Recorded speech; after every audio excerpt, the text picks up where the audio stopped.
Hi guys, welcome back to The Hustle with your girl Shamika Fishley. Today we have another special guest for the next episode. She's my roommate and teammate from Sweden, Olian. Lova Ludin, and she is 22. And I am excited for y'all to witness this episode, for Lova to talk about what it's like to be overseas for her first time as a professional football player.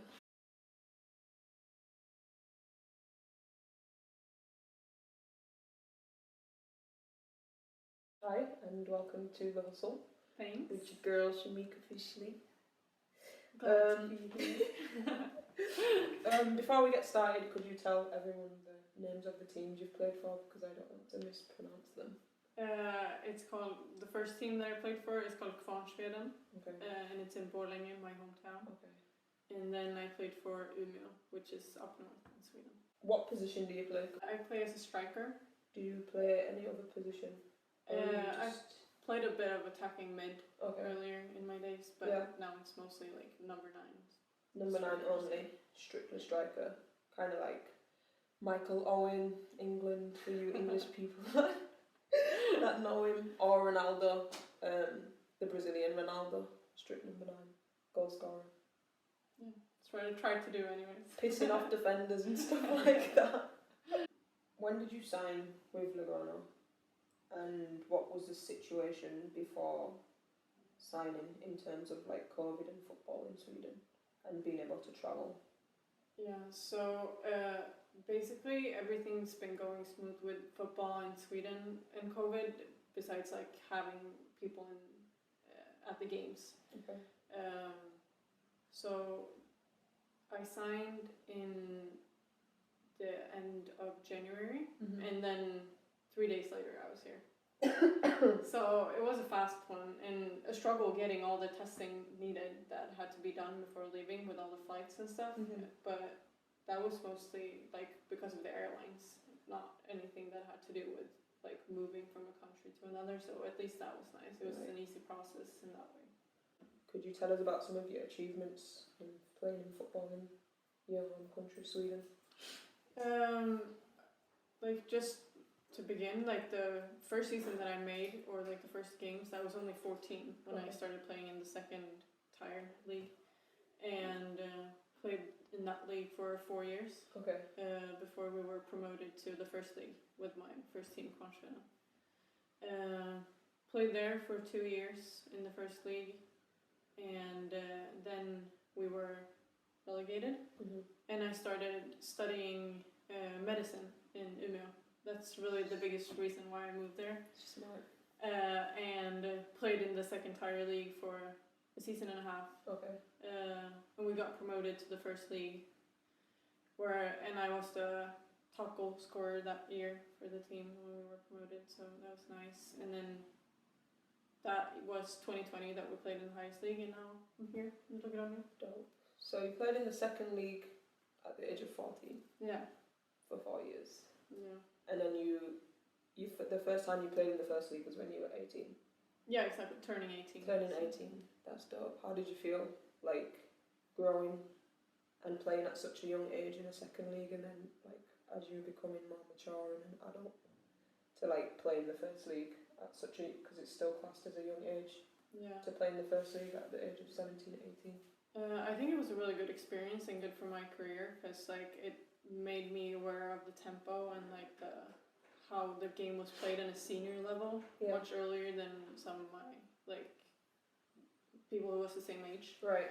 And like just being around really good football players from a young age was very like inspiring and good for me, I think, in my development. Since you played for 2 different teams over quite a long period of time in Sweden, when did you realise that you wanted to play overseas? Or like abroad in Europe? It's always been a dream of mine, I would say. But growing up, like it was only the superstars from Sweden who were able to go overseas, like Lotta Collin in Lyon and Nilla Fischer in Wolfsburg. But I like never really thought that I would get to their level, so it was hard to like see myself like achieving that dream. Yeah. But as like the years went by, and it was mostly like 2019 where I was like, I want to give this a real chance and see how far I can get, and that's when I like decided that I wanted to go abroad. Yeah. And then 2 years later, I'm here. So it's been a process. Speaking of the process, for the people that don't know what it's like to like play overseas, just in general, whether it's like for an academy or professional team, like what's the process of that? Like, what was your process? Because I know everyone has a different process with like agents and stuff. Yeah, so I have an agent that I played with earlier, actually, in Kvarnsved, my first seasons there.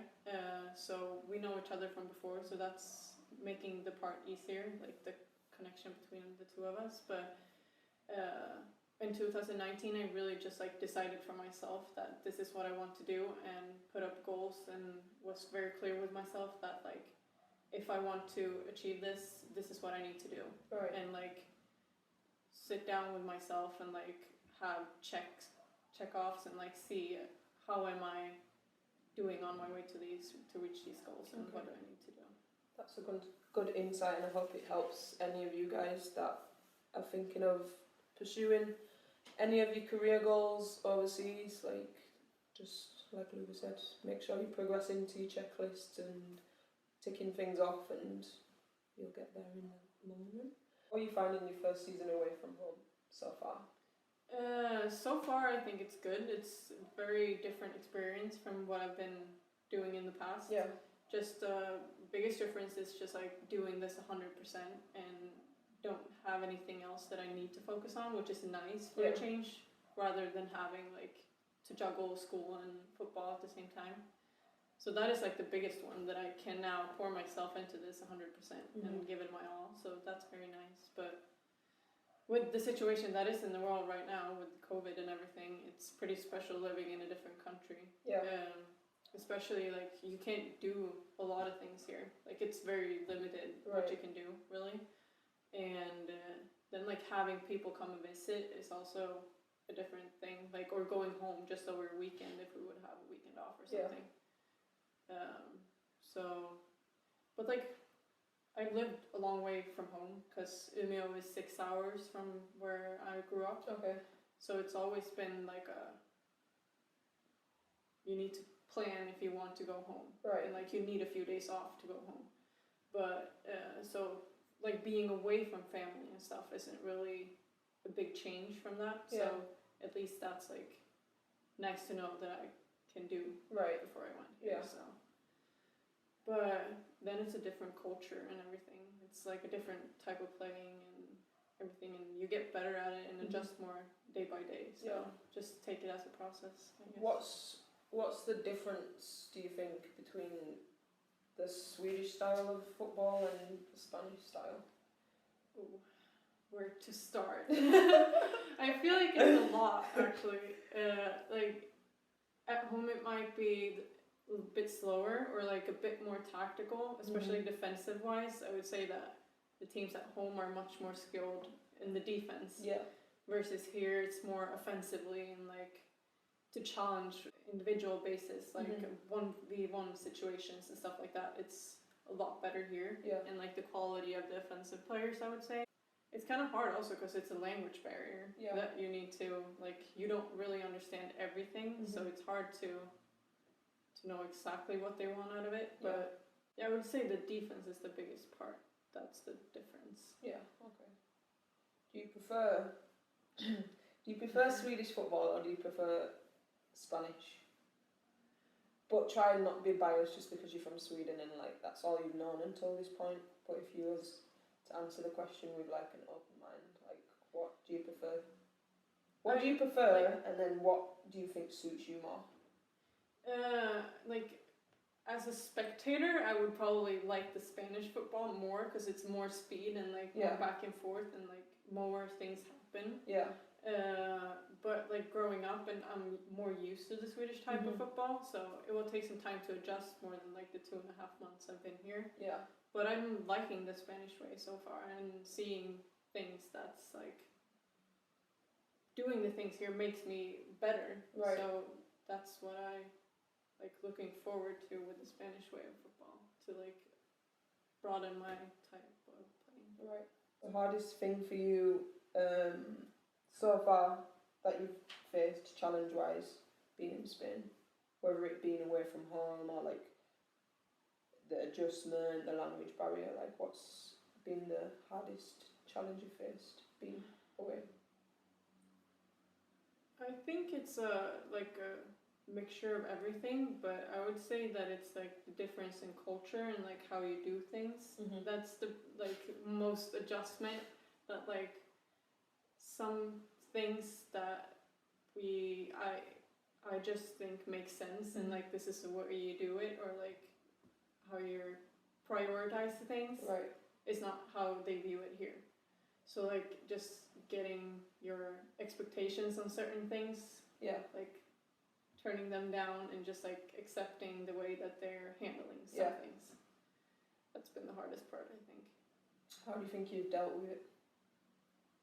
Pretty good, I would say. Yeah. I try to not like put a lot of energy into it. Yeah. And just like, I can't control it. I'm just gonna accept that this is the way they're choosing to handle it and let it be. So for someone who's going through like a challenging time in their life right now, like what kind of advice or like how would you steer them in the right direction in terms of like thinking positively and like looking at the big picture?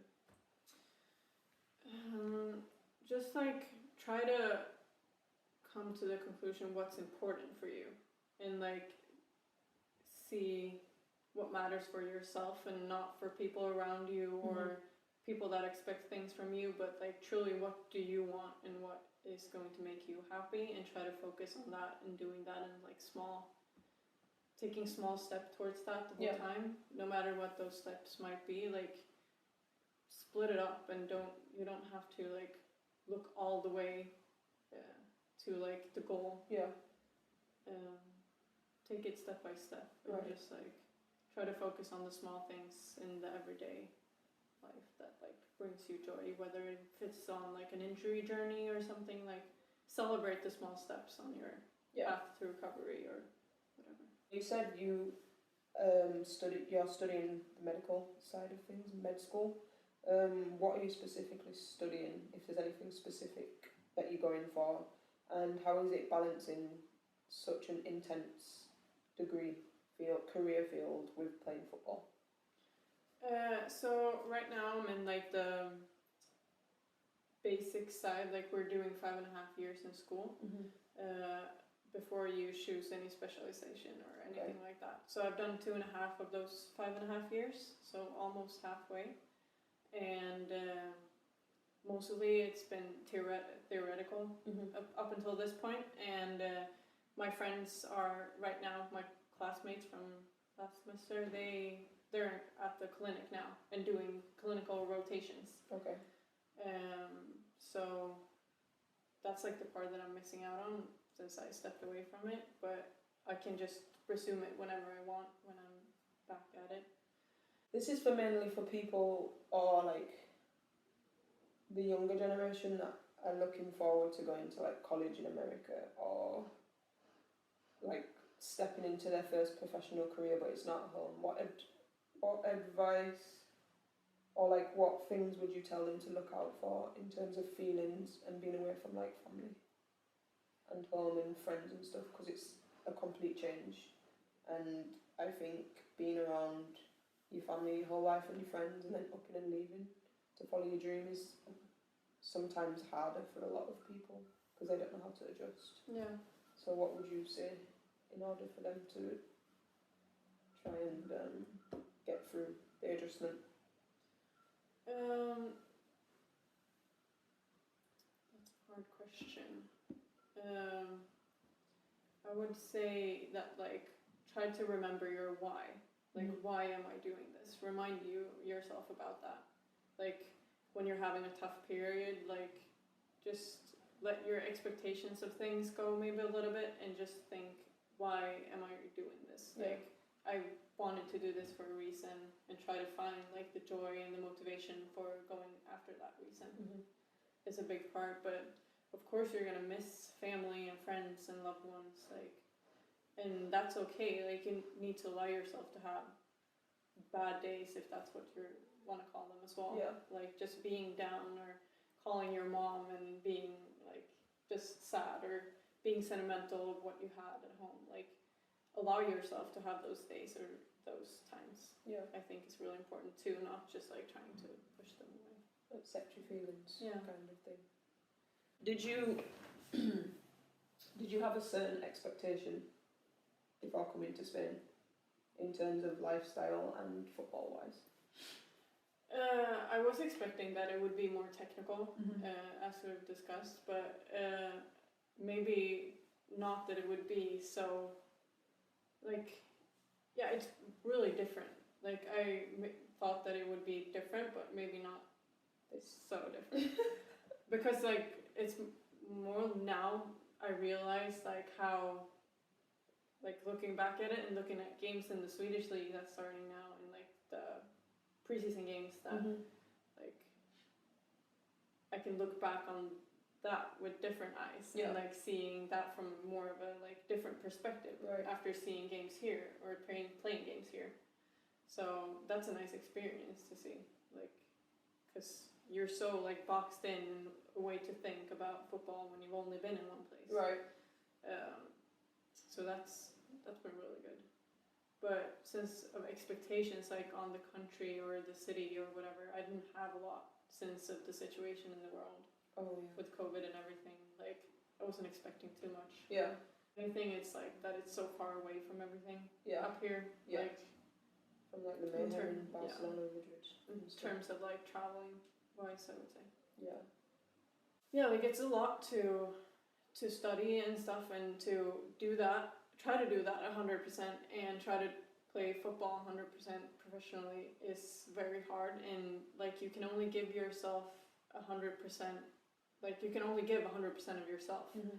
And that's why, like, at the end, both got, like, suffered from it. That's what I felt like. Yeah.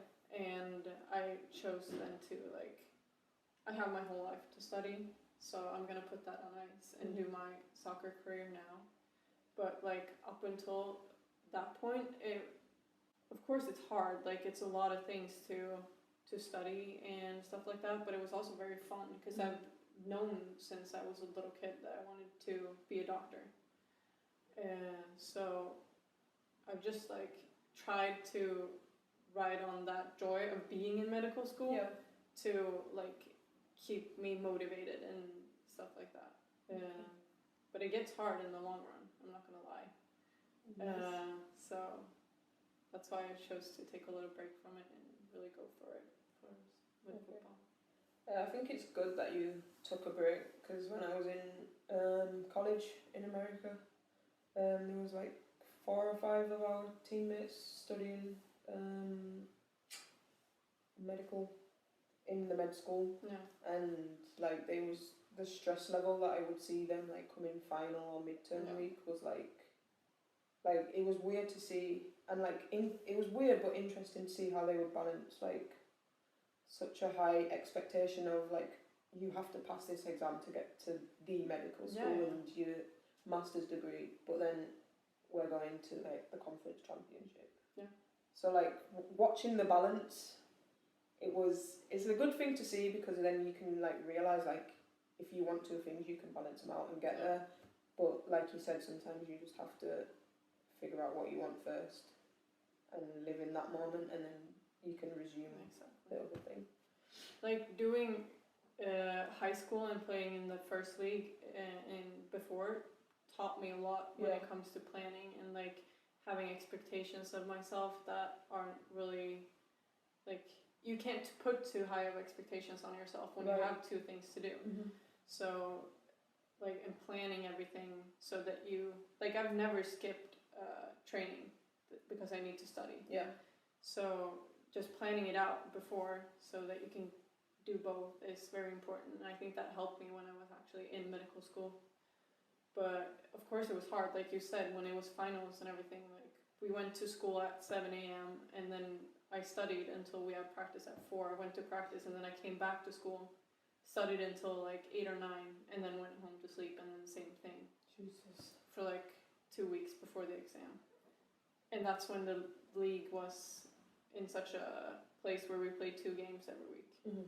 So it was a hard thing also then trying to be focused on a game day. Right. And like, well, I still have these anatomy things that I need to remember in the back of my head and perform on the field. Sacrifices. For you, on a personal level, what's a quote, or like, a quote that keeps you motivated through like the hard times, or to get you pumped for a game, or just to keep you on the straight and narrow? I relate a lot to like the quote of like hard work pays off. I don't know if you know who Matt Frazier is, the CrossFit guy. He's always like hard work pays off, and that's so true. Like the things you put into yourself and to your fitness or to your soccer skills or whatever, it's gonna pay out in the end. Like you're gonna get something out of it. Right. And just remember that when it's the everyday grind and you're doing your sprints or you're doing your strength sessions, like just remember that. But it's like a little bit on the same theme, but I have this screensaver. I don't know if you can show it. It's backwards, but it says be fearless, have a vision, get motivated, and get shit done. And that's one that I've had for like years on my phone, just to like remind myself every day that like it's a process. You need to have these things all the time. Right. I like that, because it's kind of like having it on your phone screen, like it's the first thing you look at when you wake up. So it's just like, okay, the last thing you see when you go to bed. We're waking up, like it's time to go. Yeah. What is a piece of advice that you would give to the younger generation, the current generation, and the future generation? Like it can just be in general piece of advice that you want to give, or like it could be related to something that you've been through, or like that you think would help everyone else. I would say to do things for yourself. Like in the end, no one is gonna thank you for sacrificing something for someone else, or like taking the easy way, or taking a shortcut, or anything. No one is gonna thank you, right? And no one is gonna pay for it besides yourself.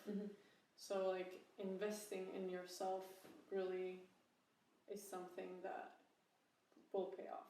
Okay, I always hate ending with this, but do you have any questions for me? It can be anything at all. Oh, you don't have to ask me any questions, but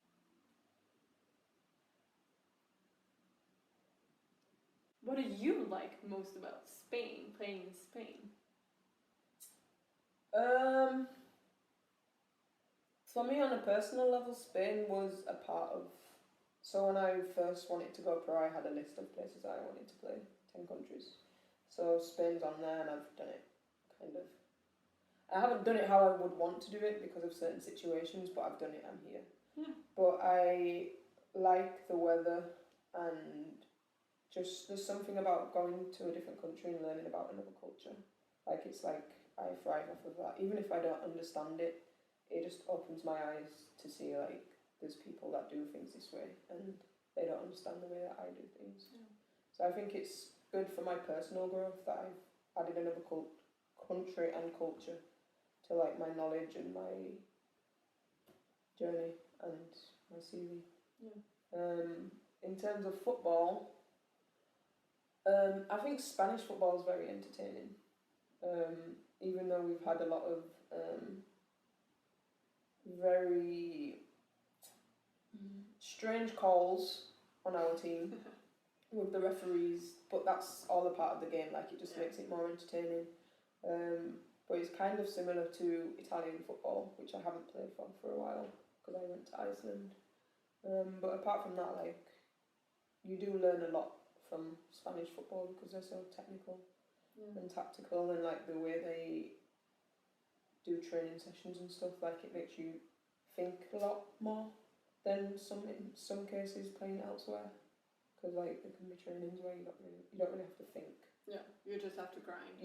But like here, sometimes there's days where you literally have to think, else you're gonna look stupid. But I think it's been good. It's been a good challenge for me personally. So the season finishes in the summer. Do you have any plans on what you want to do in terms of going back home or like trying to find another team overseas or stay in Spain? Like, what would you want to do at this point? First, I want to go home and have a nice vacation. Just like hang out with family and my boyfriend and just like spending time with the people that I love. Yeah. And then I would like to find something like overseas. I like Spain so far, so like the league and everything is good. So it's not like I feel like I need to go elsewhere. Yeah. Like, but it would be nice to us like seeing different cultures and experiencing stuff. And like the ultimate goal would obviously be to play in England with like everything that's happening there right now. But as I've said before, like it's a process. Like, I just need to look and see like what step in my career is going to take me towards that goal. So right. I just want to say thank you for taking some time out to join the Hustle family, and I wish you the best of luck. Well, I can't wish you the best of luck because we're on the same team. I hope in a personal way that you like fulfill all that you need to fulfill to go to the next step in the rest of this season, and thank you for joining the Hustle. I will be putting Lova's Instagram on, so make sure you guys go follow her on Instagram and go just show her some love and support and keep up with her journey, because I truly believe it's going to be a really good one from here on out. And yeah, I just want to say thank you. I've missed you guys. This has been the first episode back after a while. I just needed to take a break, and yeah, we're back. So back 2021 with a new episode. My new logo is coming to a cinema near you, and keep the hustle going, and see you next time. Deuces.